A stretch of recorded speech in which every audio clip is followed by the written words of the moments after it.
এ যেন West Indies ক্রিকেটের জন্য বিনা মেঘে বজ্রপাত। বৈশ্বিক ক্রিকেটীয় লড়াইয়ে যখন জৌল সারিয়ে নিজেদের খুঁজছে ক্যারিবিয়ান অঞ্চলের দলটা, তখন নিকোলাস পুরানের নেয়া এমন এক সিদ্ধান্ত তো ওয়েস্ট ইন্ডিজকে দিল মস্ত বড় ধাক্কা। মাত্র 29 বছর বয়সেই ক্রিকেটের 3 ফরম্যাট থেকে চূড়ান্ত অবসরের ঘোষণাটা দিয়েই যে দিলেন ত্রিনিদাদের এই ক্রিকেটার। টি-20 ক্রিকেটে যখন সাফল্যের সেরা একটা অবস্থানে এই ব্যাটার, তখনই তার আচমকা নেয়া এমন সিদ্ধান্ত যে অবাকই করে ছেড়েছে ক্রিকেট বিশ্বকে। কিন্তু কেন মাত্র 9 বছরের ক্রিকেটীয় যাত্রাতেই তার খুলে রাখা আন্তর্জাতিক জার্সিটা?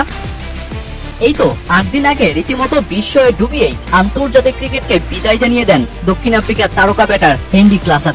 আর তারপরেই শুরু হয় আলোচনা কেন তার এমন অবসর। কেননা তিনি চাইলে জাতীয় দলে খেলতে পারতেন আরো অনেক দিন, যদিও সেই ঘটনার 1 সপ্তাহ পর জানা যায় অবসরের আসল কারণ হেনরি ক্লাসেন নাকি জাতীয় দলের হয়ে খেলার সেই অনুভূতিটাই অনুভব করেন না।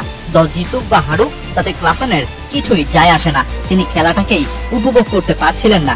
তাই 2027 ওয়ানডে বিশ্বকাপে খেলার পরিকল্পনা করেও 2025-এই টানেন আন্তর্জাতিক ক্রিকেটের ইতিটা। কিন্তু নিকোলাস পুরান তো ক্যারিয়ারের সেরা একটা অবস্থানে ছিলেন। কোন টেস্ট ম্যাচ না খেলা পুরানের টি-20 অভিষেক হয় 2016 সালে মাত্র 20 বছর বয়সেই।